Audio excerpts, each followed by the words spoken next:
Everyone, today we will discuss about atomic number, mass number, isotopes, isobars, isotones, isoelectronics, isodiphers and isosters. इस topic को आज हम discuss करेंगे। Isotones किसे कहते हैं, आइसोइलेक्ट्रॉनिक्स किसे कहते हैं, आइसोडाइफर किसे कहते हैं, एटॉमिक नंबर क्या है, एटॉमिक मास क्या है। तो चलिए स्टार्ट करते हैं।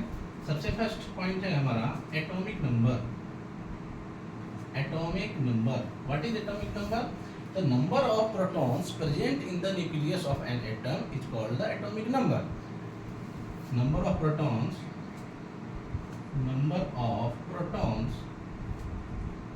present in nucleus is called atomic number.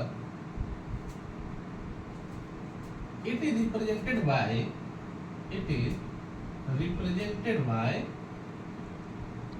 Capital Z। तो एटॉमिक नंबर क्या होता है? तो नंबर ऑफ प्रोटॉन जितने प्रेजेंट होते हैं न्यूक्लियस में, जानते हैं न्यूक्लियस में कौन रहते हैं? प्रोटॉन्स रहते हैं, तो न्यूट्रॉन्स रहते हैं। तो नंबर ऑफ प्रोटॉन जितने न्यूक्लियस में प्रेजेंट रहते हैं उनको हम एटॉमिक नंबर कहते हैं। इसे Z से रिप्रेजेंट करते हैं, ठीक है। फॉर न्यूट्रल एटम तो इस तरह से कह सकते हैं कि Z equal to number of proton. As a definition, for neutral atom number of proton equal to होते हैं number of electron।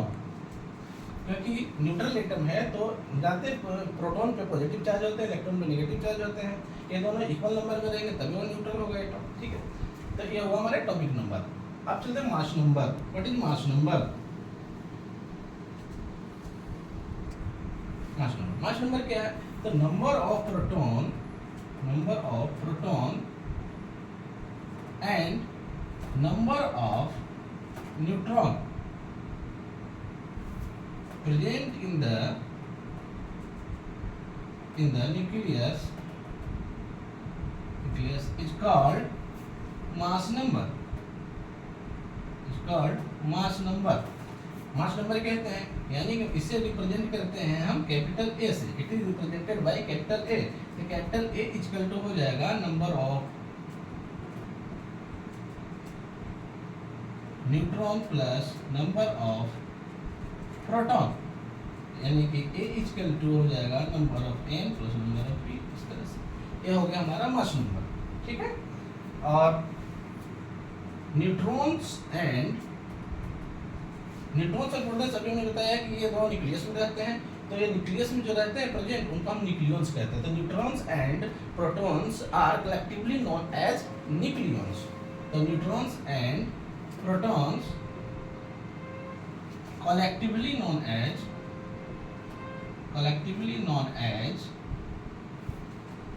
न्यूक्लियॉन्स इसलिए कहते हैं क्योंकि न्यूक्लियस में रहते हैं, ठीक है। तब हमने देखा एटॉमिक नंबर, एक मास नंबर, ठीक है। तो अब एक हमारा क्वेश्चन आता है कि if the number of protons in X2 negative charge is 16, then number of electron in X2 positive charge will be what? क्या होगा? अगर x दो नेगेटिव चार्ज पे इसका नंबर ऑफ प्रोटॉन्स की संख्या 16 है तो x दो पॉजिटिव चार्ज पे नंबर ऑफ इलेक्ट्रॉन की संख्या कितनी होगी, ठीक है। तो अभी हमने क्या देखा, इसका सॉल्यूशन होगा कि नंबर ऑफ प्रोटॉन हमें दिया हुआ 16, इसमें x दो नेगेटिव चार्ज में, ठीक है। तो हम जानते हैं कि किसी भी एटम पे पॉजिटिव नेगेटिव चार्ज का संबंध किससे है, रिलेशन किससे है? इलेक्ट्रॉन से। इलेक्ट्रॉन लॉस या गेन होता है तो पॉजिटिव नेगेटिव चार्ज आते हैं, ठीक है। तो यहाँ प्रोटॉन्स का उससे चार्ज से कोई मतलब नहीं होता है। इसका मतलब है कि नंबर ऑफ प्रोटॉन जो होगा इसका न्यूट्रल एटम में, जब ये x न्यूट्रल एटम के रूप में रहेगा x के रूप में, तो इसका नंबर ऑफ प्रोटॉन जो हो जाएगा वो भी 16 ही होगा, ठीक है। तो न्यूट्रल एटम केस में जो नंबर ऑफ प्रोटॉन 16 है तो नंबर ऑफ इलेक्ट्रॉन भी हमारा कितना हो जाएगा? 16 हो जाएगा। अब हमसे क्वेश्चन पूछ रहा है कि x पर दो पॉजिटिव चार्ज रहेंगे तो उसमें इलेक्ट्रॉन कितना होगा? तो न्यूट्रल के केस में 16 है तो x पे दो पॉजिटिव चार्ज होगा, इसका मतलब कि इसने दो इलेक्ट्रॉन का लॉस किया है। तो 16 -2 कर देंगे तो हमारा हो जाएगा 40 आंसर। ठीक है, नंबर ऑफ इलेक्ट्रॉन कितना हो जाएंगे, 14 हो जाएंगे, ठीक है, ओके। अब चलते हैं आइसोटोप्स। आइसोटोप्स क्या है, हमारा आइसोटोप। तो व्हाट इज आइसोटोप्स? आइसोटोप्स क्या है? आइसोटोप्स तो those species which have same atomic number but have different mass number is called the isotopes. जैसे कार्बन के दो होते हैं आइसोटोप्स, जिसका एटॉमिक नंबर सेम होता है, दोनों कार्बन का 6 होता है एटॉमिक नंबर, लेकिन एटॉमिक मास उसका डिफरेंट हो जाता है, एक का 12 होता है, एक का 14 होता है, और वो 14 जो होता है रेडिएटिव होता है, जिसका हम कार्बन 14 वो जो कार्बन डेटिंग करते हैं उससे वो होता है एक वो। तो आइसोटोप्स कौन होता है? तो those species which have same atomic number but have different mass number are called isotopes। Example के लिए देख लेते हैं हम। एग्जाम्पल में पहला क्या भी हमने बताया, C6 12 C6 होता है, 14 होता है, ये हमारा आइसोटोप्स है, दोनों का एटॉमिक नंबर सेम है, मास नंबर डिफरेंट है, ठीक है। सेकेंड एग्जाम्पल है हाइड्रोजन, इसका एटॉमिक नंबर 1 होता है, मास नंबर भी 1 होता है, ठीक है। फिर होता है ड्यूटेरियम, ये हाइड्रोजन का आइसोटोप्स है, इसका 1 होता है, मास नंबर डिफरेंट होता है। ट्रिटियम का क्या होता है, मास एटॉमिक नंबर 1 होता है, मास नंबर 3 होता है, ठीक है। तो ये हमारा हाइड्रोजन के आइसोटोप्स, ठीक है। नेक्स्ट है आइसोबार्स। What is isobars? तो those species isobars, those species which have same number of same mass number but have different atomic number are called isobars। those species which have same mass number but have different atomic number are called isobars। Example ले लेते हैं इसका mass number same होगा लेकिन उसका atomic number different होना चाहिए। तो वैसे होते हैं, जैसे मान लो आर्गन का एटॉमिक नंबर 18 होता है लेकिन मास नंबर 40 होता है। कैल्शियम का एटॉमिक नंबर 20 होता है लेकिन मास नंबर 14 होता है। दोनों का मास नंबर सेम है लेकिन एटॉमिक नंबर डिफरेंट है, तो ये आइसोबार्स कहलाएंगे। सेकंड एग्जांपल है, बहुत सारे होते हैं। सेकंड एग्जांपल है हमारा कार्बन, ये कार्बन का भी ले सकते हैं C6, उसका 13 नहीं, एक और ले लेते हैं, सिलिकॉन का ले लेते हैं, स्टॉप C6 होता है, इसका 14 होता है, अभी हमने देखा था, ठीक है। तो नाइट्रोजन का क्या होता है, 7 एटॉमिक नंबर, मास नंबर 14 होता है। तीसरा एग्जांपल हमारे ले सकते हैं सिलिकॉन का, ये क्या होता है 30 होता है, ठीक है, और इसका 14 होता है। फास्फोरस का 15 एटॉमिक नंबर होता है और मास नंबर 30 होता है। तो ये जो एग्जांपल्स है ये आइसोबार्स के एग्जांपल है। नेक्स्ट है हमारा नेक्स्ट है हमारा आइसोटोन्स। What is isotones? तो isotones are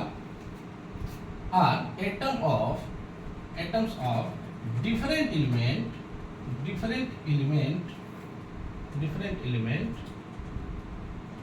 which have same number of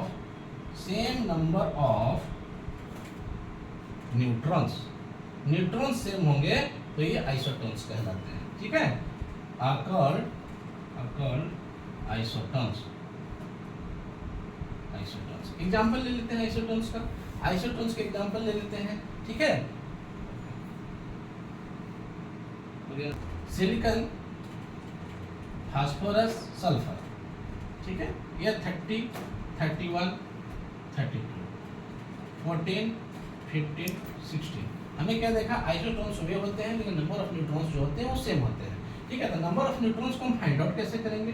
तो नंबर ऑफ न्यूट्रॉन्स के लिए हमने फार्मूला भी पढ़ा था, हमने भी देखा था, मास नंबर किसे कहते हैं, number of proton plus number of neutron. तो नंबर ऑफ प्रोटॉन जिसको कहते हैं मास नंबर, तो मास नंबर से अगर हम ये माइनस कर दें नंबर ऑफ प्रोटॉन्स को, जिसको हम एटॉमिक नंबर कहते हैं, तो हमें क्या फाइंड आउट हो जाता है कि यहाँ पर हमारा 30 है मास नंबर, 30 माइनस 40 करेंगे तो हमें आएगा यहाँ पे 16। यहाँ पे करेंगे 31 माइनस 15 तो हमें आएंगे 16। यहाँ है 32 माइनस 16 तो आएंगे 16। नंबर ऑफ न्यूट्रॉन्स हम यहाँ देख रहे हैं कि सेम है, इसलिए स्पेशली ये जो एटम्स होंगे वो आइसोटॉन्स कहलाएंगे। ठीक है, नेक्स्ट एग्जांपल हम देखते हैं। नेक्स्ट देखते हैं iso electronic. What is iso electronic? तो आइसो इलेक्ट्रॉनिक्स कौन होते हैं? तो दोज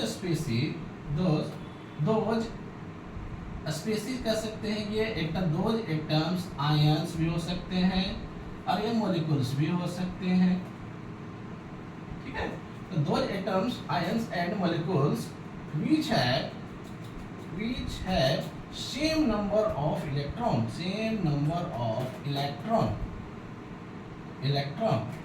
are called isoelectronics। क्या isoelectronics कहलाते हैं? तो देखते हैं अभी isoelectronics कौन होते हैं। ठीक, इसका एग्जांपल लेके देखते हैं isoelectronics का। ठीक है, तो आइसोइलेक्ट्रॉनिक्स के लिए एग्जांपल है नियॉन। नियॉन एक न्यूट्रॉन एटम, इसका एटॉमिक नंबर कितना होता है 10 और सोडियम पर +4 इसका एटॉमिक नंबर 11 होता है। हमें number of electron find out करना है। तो नंबर ऑफ इलेक्ट्रॉन, ये न्यूट्रल एटम है नियॉन का, तो इसमें 10 ही होगा जितना नंबर ऑफ प्रोटॉन्स है।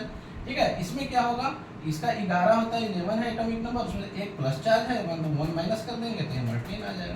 तो इसमें भी नंबर ऑफ इलेक्ट्रॉन 10 है, इसमें भी नंबर के लिए दोनों आइसो इलेक्ट्रॉनिक्स कहलाएंगे। तो अभी हमने कहा कि एटम्स भी हो सकते हैं, आयंस भी हो सकते हैं, मॉलिक्यूल्स भी हो सकते हैं। ठीक है, तो जैसे NH4 पे प्लस चार्ज ले लिया। ठीक है, NH4 पर प्लस चार्ज ले लिया, H2O ले लिया। कितना नंबर ऑफ इसमें देखो 7 है, ये +4 है और -1 है। 11 - 1 कितना होगा 10। यहाँ H2O ले लिए, तो यहाँ पर क्या हो गया 2 हो गए प्लस 8 हो गया, कितना हो गया 10। तो ये दोनों भी आइसो इलेक्ट्रॉनिक्स कहलाएंगे। ठीक है, isodiapher. What is isodiaphers? तो isodiaphers are atoms of different element which have same difference of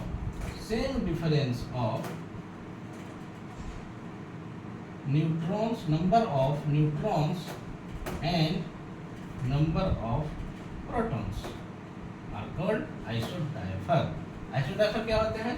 number of neutrons और नंबर ऑफ प्रोटॉन्स का डिफरेंस सेम होना चाहिए, ना कि नंबर ऑफ न्यूट्रॉन और नंबर ऑफ प्रोटॉन का संख्या सेम नहीं होना चाहिए, उनका डिफरेंस सेम होना चाहिए। जैसे एग्जांपल से समझते हैं। अभी हम लोग एग्जांपल के लिए ले लिए, एक फ्लोरीन ले लिया, एक नाइट्रोजन ले लिया। फ्लोरीन कितना है 7, 15, फ्लोरीन 9, 19। तो नंबर ऑफ न्यूट्रॉन्स पहले हम देख लेंगे। नंबर ऑफ प्रोटॉन्स यहाँ दिख रहा है कि यहाँ पर न्यूट्रल एटम है, तो नंबर ऑफ ये हो जाएगा 7, इसका नंबर ऑफ प्रोटॉन हो जाएगा 9। नंबर ऑफ न्यूट्रॉन्स कितने हो जाएंगे इसमें? तो नंबर ऑफ न्यूट्रॉन्स के लिए हम क्या करेंगे, मास नंबर में से हम एटॉमिक नंबर को माइनस करेंगे। तो 15 - 7 इसका टू कितना हो जाएगा हमारा 8। अब इसमें 19 - 9 ये कितना हो जाएगा हमारा 19 - 9 ये हो जाएगा हमारा 10। ओके, तो सेम डिफरेंस कर रहा है, यानी कि नंबर ऑफ न्यूट्रॉन्स और नंबर ऑफ प्रोटॉन्स की संख्या सेम होनी चाहिए। यानी कि इसमें से नंबर ऑफ न्यूट्रॉन्स 8 है और नंबर ऑफ प्रोटॉन्स कितना है 7 है। तो 8 - 7 करेंगे तो हमारा डिफरेंस आएगा 1। इसमें करेंगे हम 10 है नंबर ऑफ न्यूट्रॉन्स और नंबर ऑफ प्रोटॉन्स कितने हैं 9, 10 - 9 करेंगे तो 1। दोनों का डिफरेंस सेम है, 1 है, इसलिए इसे हम आइसोडाइफर्स कहते हैं। ठीक है, the isodiapers are atom of different element which have same difference of number of neutrons and number of protons। दोनों का डिफरेंस सेम होगा, आइसोडाइफर कर रहे हैं। नेक्स्ट है हमारा आइसोस्टर्स। लास्ट पॉइंट है आइसोस्टर्स। वो होते हैं दो species which have same number of electron and same number of atoms। वैसे मॉलिक्यूल्स जिनमें नंबर ऑफ इलेक्ट्रॉन सेम हो और नंबर ऑफ एटम्स दोनों सेम हो क्या कहलाते हैं? Are called आइसोस्टर्स। आइसोस्टर्स कहलाते हैं। एग्जांपल देखते हैं। एग्जांपल है हमारा CO2 और N2।